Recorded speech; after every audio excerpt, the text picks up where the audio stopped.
Welcome to this month's YouTube Live. It's December.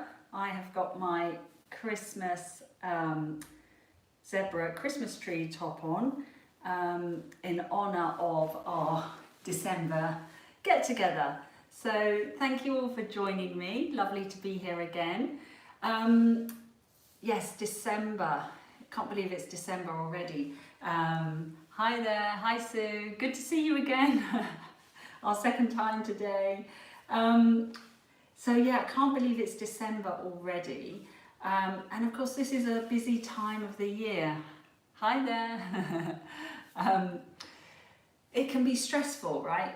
I mean, it can be stressful for us from a lot of the year with our tension that we carry in our body. You know, it's not just Christmas, but I do think that Christmas kind of exacerbates that and makes it bigger. For a lot of us, and you know, it's a challenging year.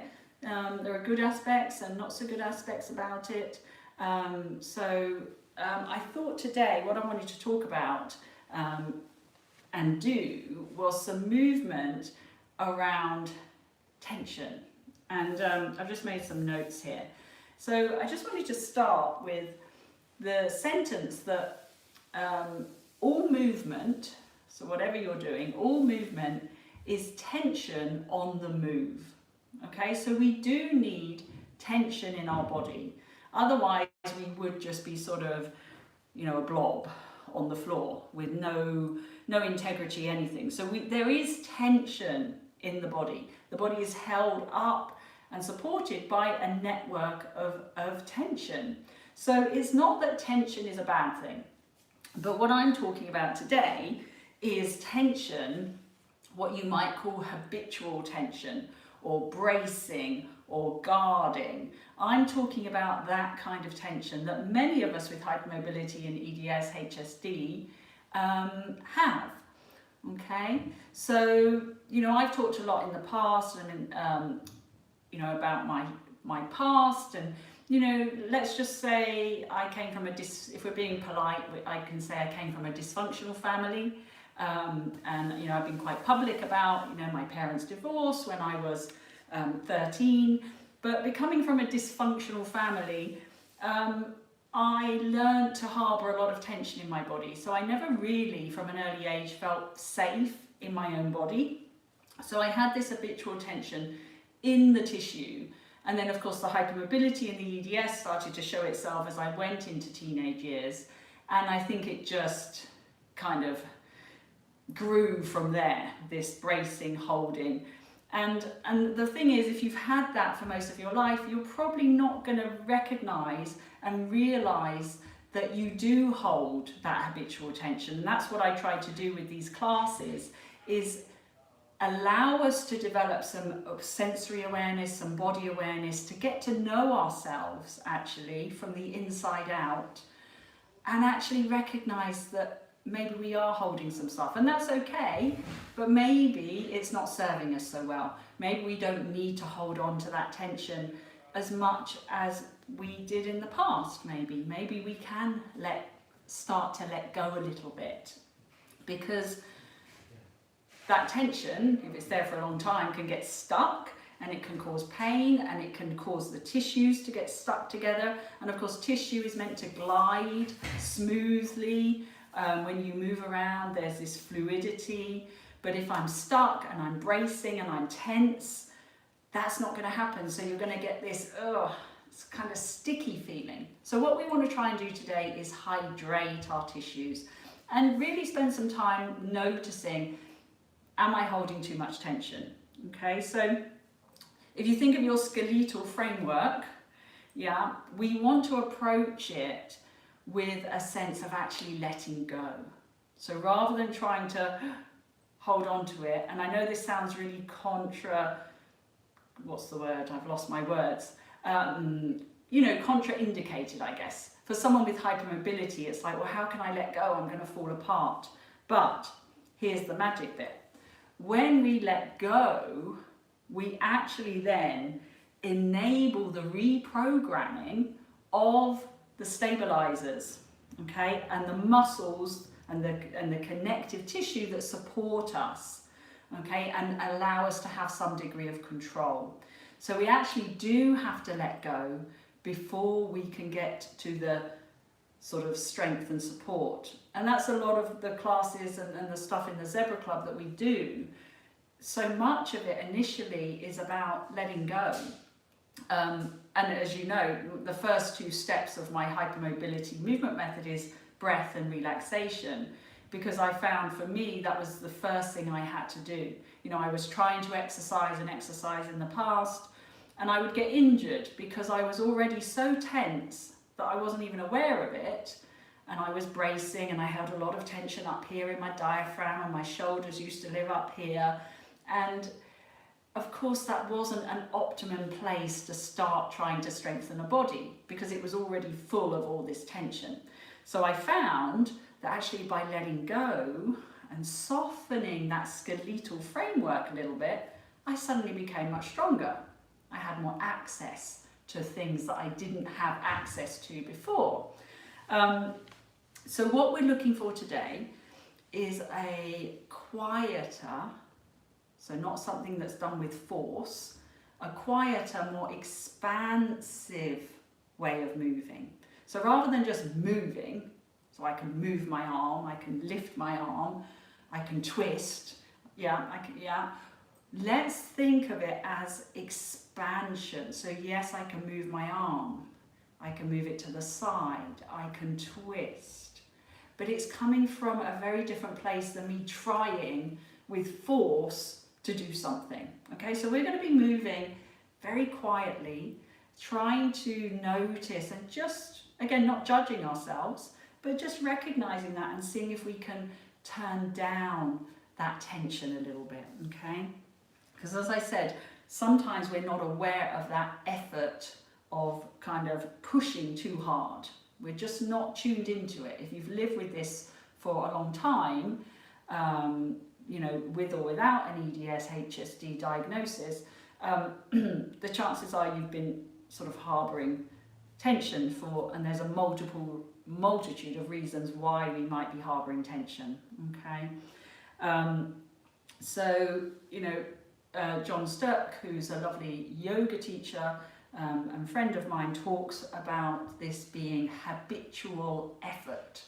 So it's become our habit to put effort into everything we do. Yes, maybe for us we're trying to get a sense of control because we don't trust ourselves, we don't feel safe in our own bodies. So we have this habitual effort that's always there. And what I'd like us to invite us to do tonight or today, wherever you are in the world, is to try and move without that habitual effort. And they're going to be very soft, very gentle movements, nothing scary at all. But I want us to experience, just show our nervous systems that other opportunity that we don't have to always be pushing and fighting. Actually, we can just stop and go quiet and just do less. As you know, one of my sayings is less is more. And I don't just mean less range or less repetitions, that's important too. But I also mean less muscular activity, less strain, less pushing, less force, just being very soft. Yeah, we talk about being soft with ourselves.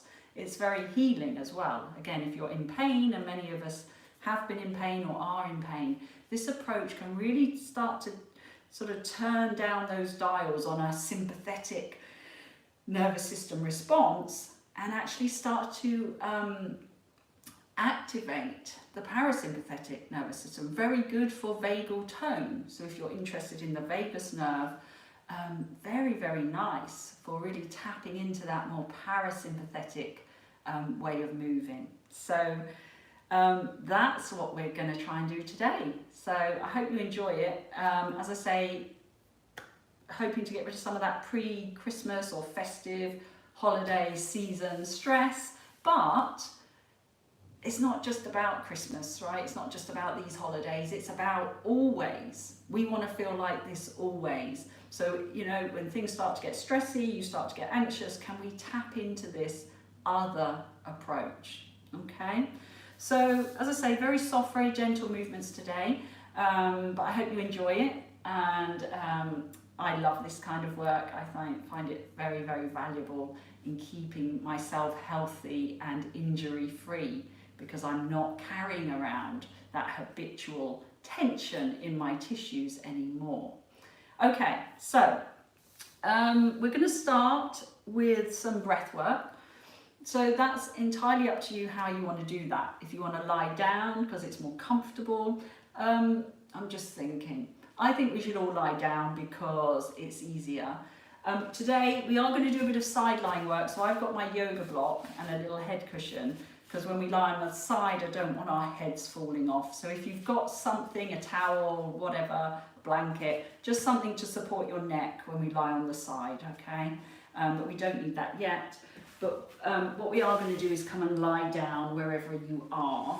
Let me just move the camera a little bit so you can see me. I've got this new stand, right? So I hope it works. It was one of those ones with the lights. But what's been happening as I've been practicing, it suddenly starts spinning around. So if I start spinning around, that's what's happened. Okay, so hopefully that's not going to happen in the next half an hour. Because I'll have my eyes shut and I won't know what's happening. So yes, hopefully we're okay. So I think I'm going to go this way. So let's come and lie down and make sure you're warm enough, because we are doing, of course, we're tapping into the nervous system. So we want to feel safe, we want to feel comfy. If I'm cold, I'm going to start having other responses. So get yourself warm. I've got my big thick socks on today, because we don't want, my extremities are always very, very cold. So let's get down on the floor. Yep, you can see me. Okay. All right. So make sure your head is supported enough. Rest your hands. I'm going to put my hands just down on my diaphragm area today. But if that's not comfortable, you can put your hands wherever you would like. Softly allow the eyes to close.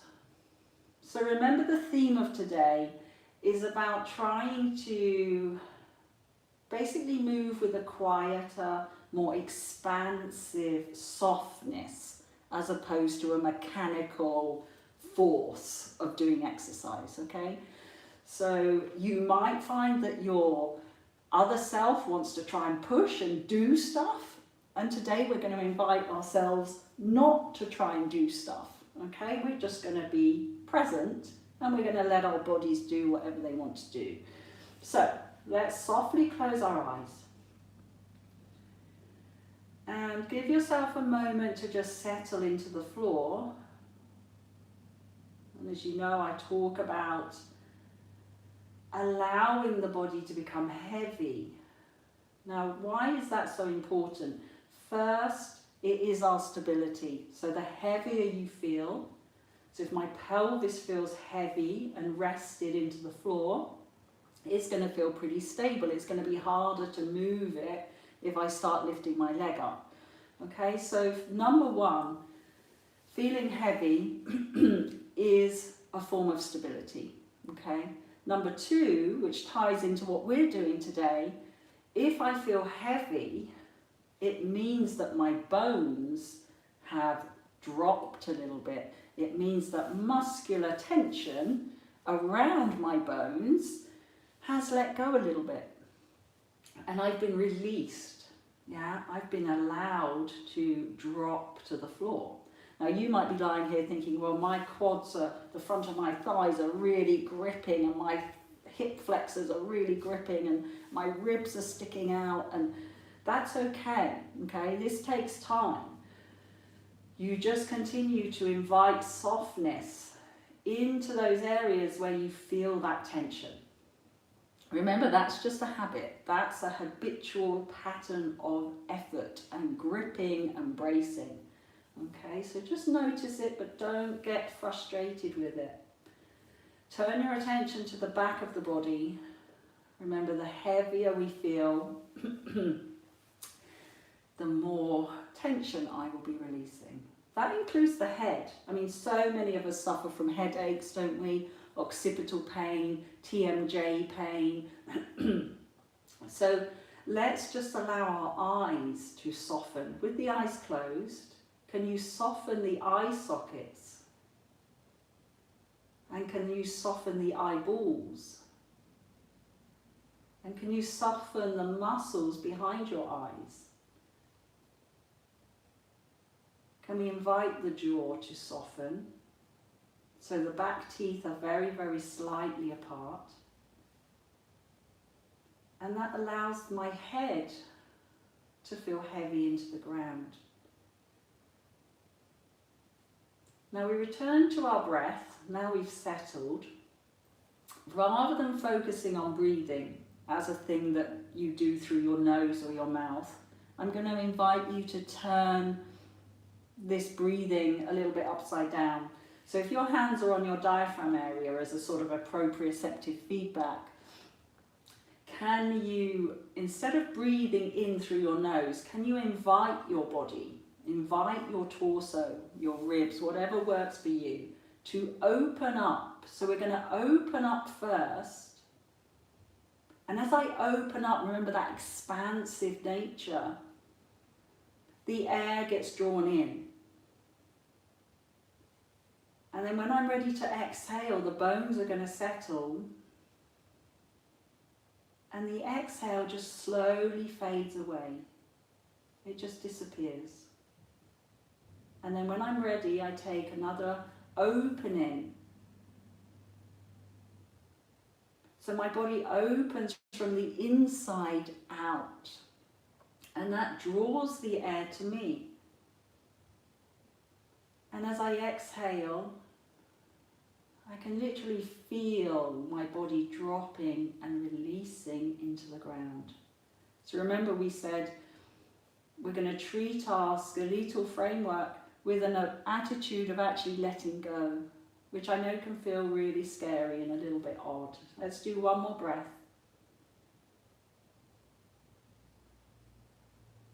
So we're starting our breath from inside and then we're letting it go.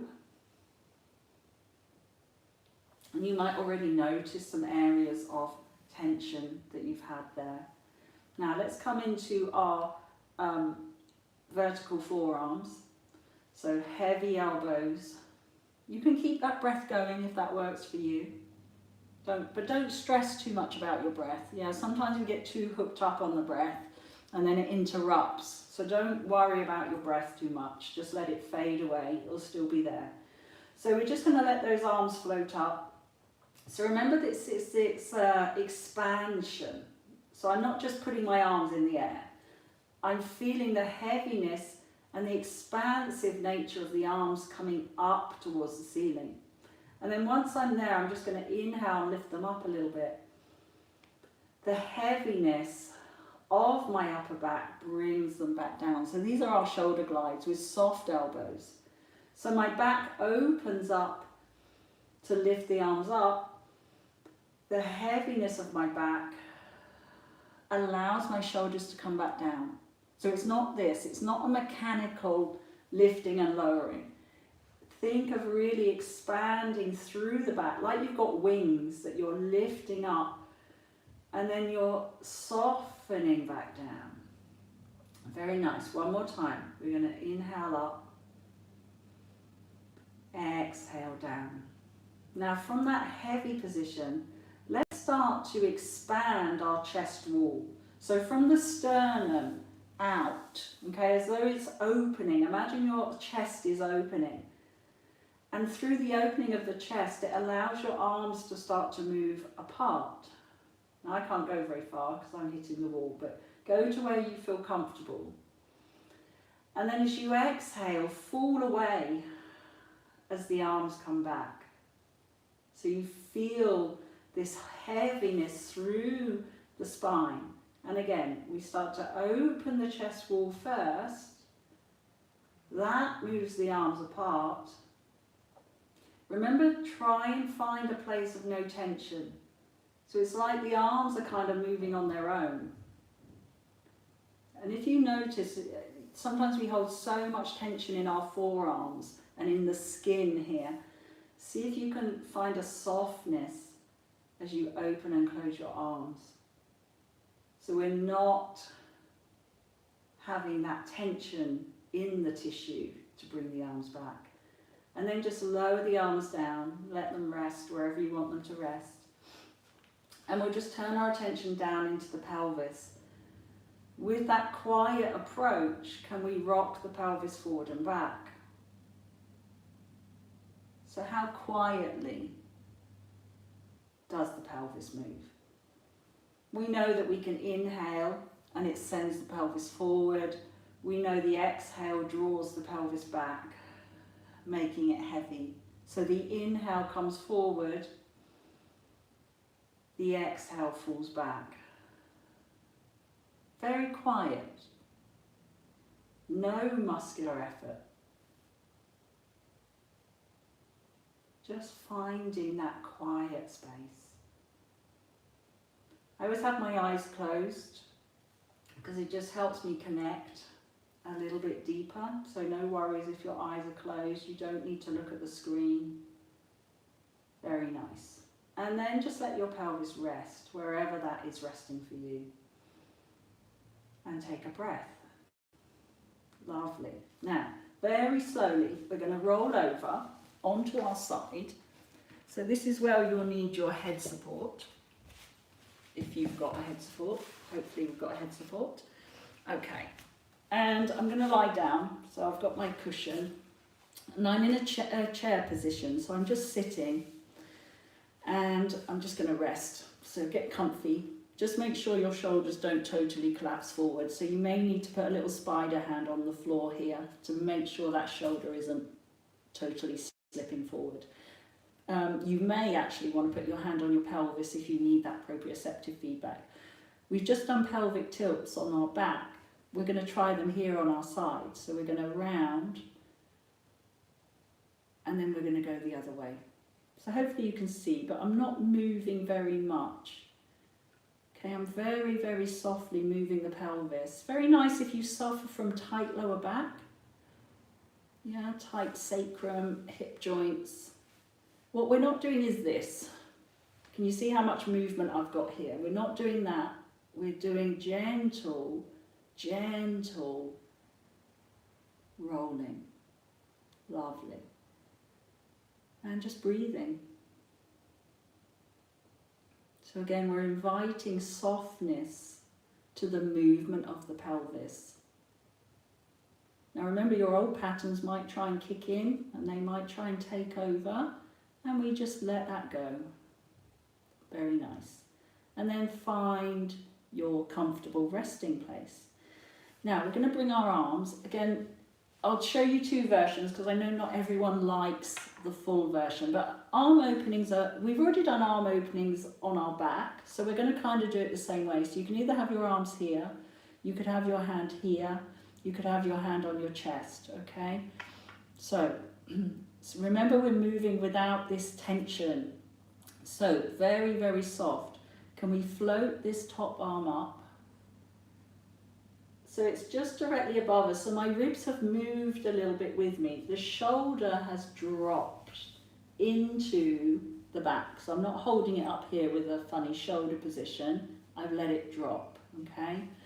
Then if you've got the room, which I haven't, but if you've got the room, we're going to roll our ribs. Leave the arm where it is and just roll the ribs. So that, leave the arm where it is in its joint. It's going to move with you. So you get a bit of an arm opening here. Now as you exhale, can you softly roll back? And then close the arm down. Now if you don't like the full arm, I'm going to do one here. So again, this is dropping and I'm going to roll my ribs. Okay, so again, I get a little bit of an opening in my chest and then I roll it back. So the movement comes from an expansion through the tissue rather than me just doing this and forcing myself. Remember what we said about rotation? Can I do it without force? Okay, and there's the other version. If you're not doing the other one, if you can't lift your arm up, we'll do it like this. Because at the end of the day, right, it doesn't really matter what we're doing. It really doesn't. There are thousands of exercises out there, right? But what matters is how we're doing it. I always say it's the approach that's important. So it doesn't really matter if I can't have my arm up here, because I can put it down here, I'm still going to get the benefit. So don't ever feel bad if there's something that you can't do, because there's always modifications, okay? It really doesn't matter. Okay, just do one more. If we're doing this one, we're going up. And again, I want that softness through here. And then we rotate. Okay, if you're going make sure you're not going all the way to the floor and kind of hanging out here. Okay, we're not collapsing into this. Remember, all movement is tension on the move. I think that was John Sturck who said that. As I said, he's this lovely yogi teacher, but we need tension in the body, otherwise we wouldn't be able to move. Okay, so make sure you're not doing a sort of a collapsy thing. Okay, let's turn over and do the other side. So take your time, because we've been lying down a lot. Okay. All right, we're going to add in a little leg actually on this side, which I didn't do on the other side, my apologies, but we will add in a little leg movement to this. Okay, so let's get ourselves comfy again on the side. We'll start with our pelvic movement, okay? So when you're ready, just see if you can start to gently move that pelvis without force. So can you find a soft expression where the bones are literally just sliding inside the connective tissue? There's no gripping. Yeah, there's no gripping of the tissue around the bone. Yeah, can you just find that ease where we glide?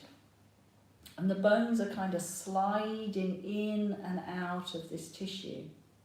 It's a very different feeling once you start to get that gliding sensation. Okay, do one more.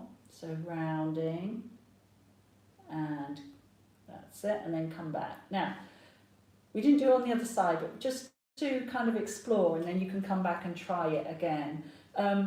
If I were to lift my leg up a little bit, so using my sort of glutes to lift the leg up, okay? And if I wanted to straighten that leg, how could we go about straightening it with this new approach? So rather than just forcing the leg away, think of it, the leg expanding out into space. Okay, so we open up the hip, very nice if you've got tight hips. I'm not dropping to the floor, so I am there is effort here. Of course muscles are working, but are they working at the right amount, or have I gone into rigid grippiness? So again, can you soften it? And then can you fold at the hip with softness and bring the leg back down? So you could just lift it up and do this, okay? Doesn't really do much, hasn't got much control about it, but it looks the same, right?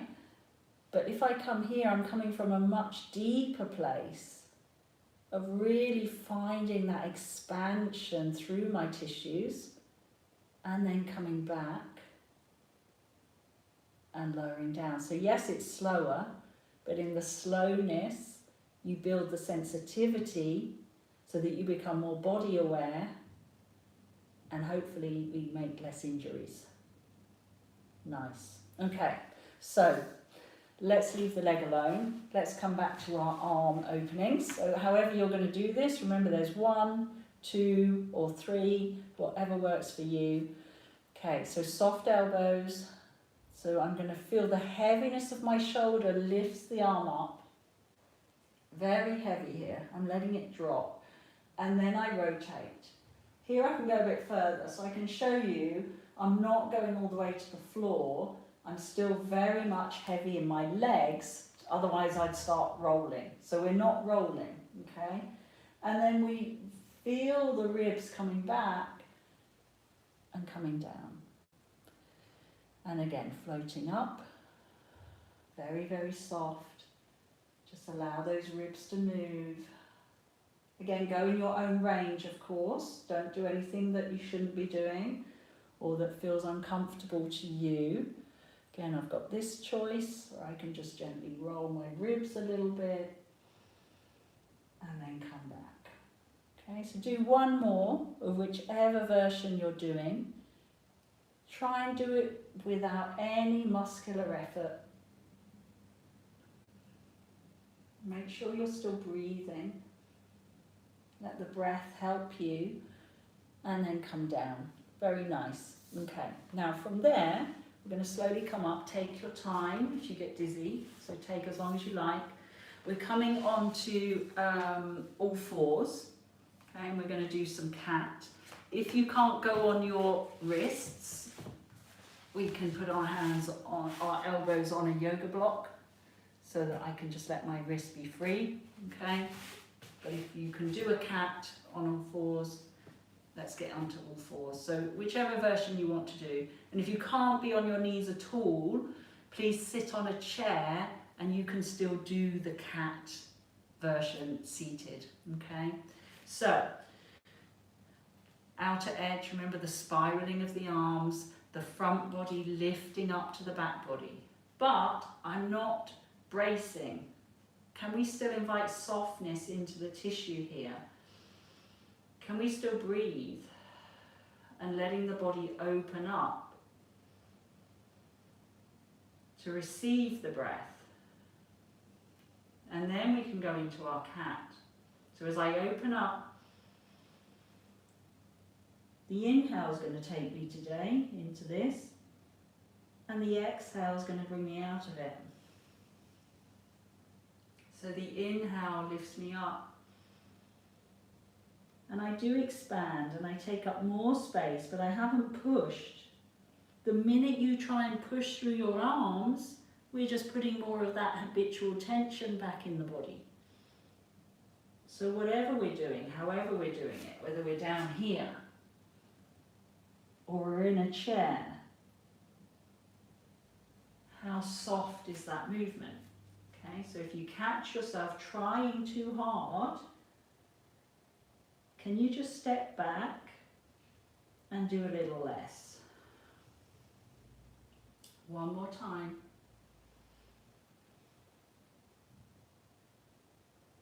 And out. Good. Okay, now just walk your hands to one side, so you're just slightly off your mat or wherever you're doing it, and just have a little go here.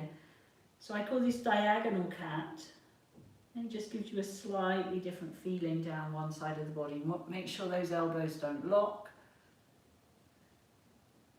And so it opens up the side body, which is nice.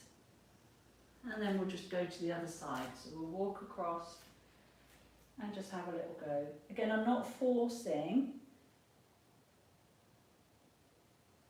That's it. Just find that real soft ease. So we can have ease. And I know that sounds really odd because, you know, just take a rest off your wrists. If you can do child's pose and do a few wrist circles. You know, when I first started doing weight-bearing activities like this, I hated it. Hated it. It was absolute agony. Wrists hurt, shoulders hurt, elbows hurt, neck hurt. Couldn't wait to get out of it. Hated everything about it.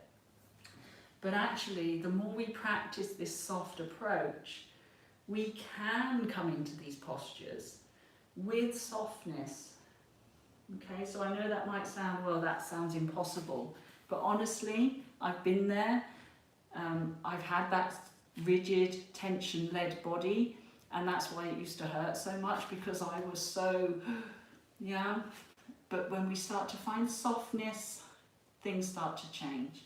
So we'll take a little child's pose. So you can take your knees apart. Again, if you don't like child's pose, please kind of go to where you can.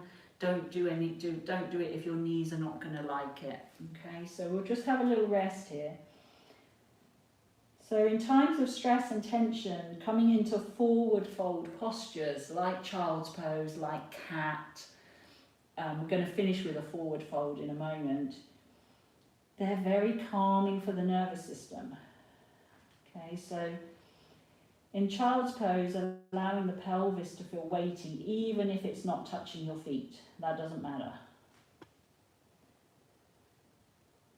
Okay. And then very slowly coming out of it. And coming to a seated posture, whether that's on a chair, if you can't sit on the ground, you don't have to have straight legs. We can actually bend them a little bit. This is a little bit too much. It is going to cause a lot of work through the quads. So we're just going to soften our knees.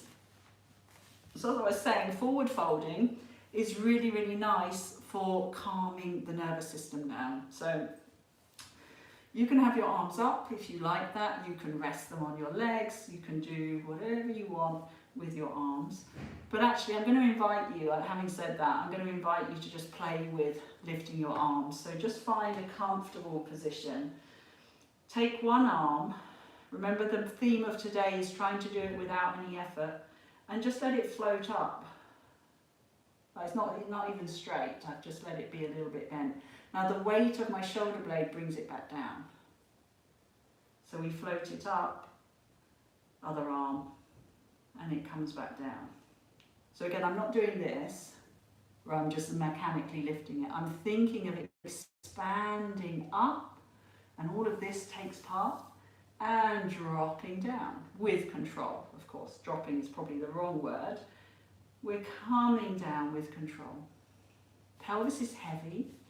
You could do both arms. Float them up, bring them down. No tension, just moving the arms. Like they're doing it on their own. It's like you're not even doing it now. They're just doing it. They're just moving. You can put them wherever you want. Nice. And then we're just going to put them wherever you want now, whether it's here or here. We're just going to start to let the pelvis tip forward. So as my pelvis tips forward, my spine is going to have to follow. And I'm going to come into a forward fold. So it's definitely not about who can get their head down between their knees. It's just about allowing this nurturing position, shoulders soft, pelvis heavy. And seeing if we can breathe into that back body. And when you want to come out of it, the weight of the pelvis draws the spine back up. So again, it's not that I'm here and then I have to pull myself up with all my back muscles. Once I'm here and I've enjoyed a length, the weight of the pelvis brings me back up. Okay, so it's again, once you start to play with this gravitational work, you'll find that your spine really does start to act in a more springy, elastic way, that it just comes back up. Okay, so we're not forcing it, we're not trying to go as far as we can and get our head between our knees, we're not doing any of that. Because this is a nurturing practice, right? That stuff can be for another day. Okay. One more time, let the pelvis start the movement. So this starts to tip forward. Doesn't have to go far. And then the spine will just fold over the legs. And we can take a breath. And we can let the pelvis drop. And then we can roll the pelvis back. Good. Now wherever you are, whether you're in a chair or you're seated, find a comfortable seated position. I'm going to sit cross-legged, but you don't have to. Whatever works for you. If you want to sit with your back against the wall, that's great. That helps your back muscles relax. So if sitting up is really painful, please lean against a wall, okay? And just rest your arms wherever you feel comfortable. Close your eyes. And just let some of that practice kind of soak in. Some of those concepts, which might be really odd. You might never have thought about moving in this way before. But this idea of actually softening to move, to remove the habitual tension that a lot of us have in our tissues from whatever reason. Obviously hypermobility is contributing to that because we do kind of seek stability, but what we're doing is kind of seeking artificial stability by tensing and locking the joints and locking the wrong places. We want that stability to come from within, okay? So there's less stress on the other joints, okay? So with eyes closed, we're just going to breathe. Again, if you can return, it might be more challenging in an upright position, but that idea of the body opening up to receive the breath and then letting it go.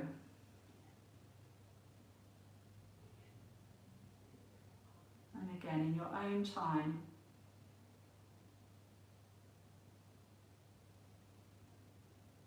maybe your mind is a little bit quieter. It's been very attentive, so thank you. Your mind might have tried to wander off and think about other things, and that's normal. So well done, thank you for staying with it. But it's perfectly normal, right? We have so many thoughts every day. You're not going to stop your thoughts coming. That's not what mindful movement is about. It's impossible to stop your thoughts, but it is possible to just keep bringing yourself back into those sensations to find that quiet place. Lovely. Very good. So you might hopefully feel a little bit chilled after that. I know I do. It was very nice. I hope it made sense. You know, I know my approach is quite different. I'm trying to see what, lovely. Oh, thank you. I know my approach is quite different, but I really, honestly, from a personal experience and from my clinical experience of working with so many people with EDS, HSD, chronic pain, I've just seen it works. It really works in helping us get rid of that guarding, bracing, again, tension that's just living beneath the skin, you know, and we don't realise it. But these softness, oh, thank you for the comments. These soft approaches can really help us. So I'm just reading those. Different but effective. Oh, thank you, Ian. It is different, yeah, because so many of us just want to do stuff, right? We're taught we have to do stuff. We have to do our exercises. We have to do work. We have to, I can't read all of those. Every piece of info is appreciated. Thank you. Awesome as always. Oh, thank you. Yeah, we're kind of conditioned to feel that we always have to be doing stuff, right? Otherwise, then we're a failure. Why aren't we doing enough? We should be doing more. We should be doing exercise. We should be doing work. And actually, no, we should actually be doing less because our bodies need that balance. Too much doing is sympathetic, isn't it? Lots of do, fight, always on guard. And actually, we can shift over a little bit here and spend a little bit more time in our parasympathetic, allowing that vagal tone to regulate our nervous system. Because I, for sure, grew up with a very dysregulated nervous system way into my adulthood. And it was through this kind of work that it's just changed that around. So I know it's possible, and I see it in my clients and in my Zebra Club members. So even if it was a bit weird and you're like, oh, this is a bit odd, stick with it, give it a go. Check out my other videos as well on YouTube if you haven't already. But lovely moving with you in our Christmas tops. So I will be back in January 2023. Something soft but energizing, maybe. Maybe we'll have a special topic as well for January. But until then, have a wonderful festive season, holidays, whatever you're up to for the rest of this month, and practice softness. It will get you through this month for sure. Okay, thank you again, everyone. Lovely to move with you, and stay zebra strong until next time. Bye bye. Thanks, guys.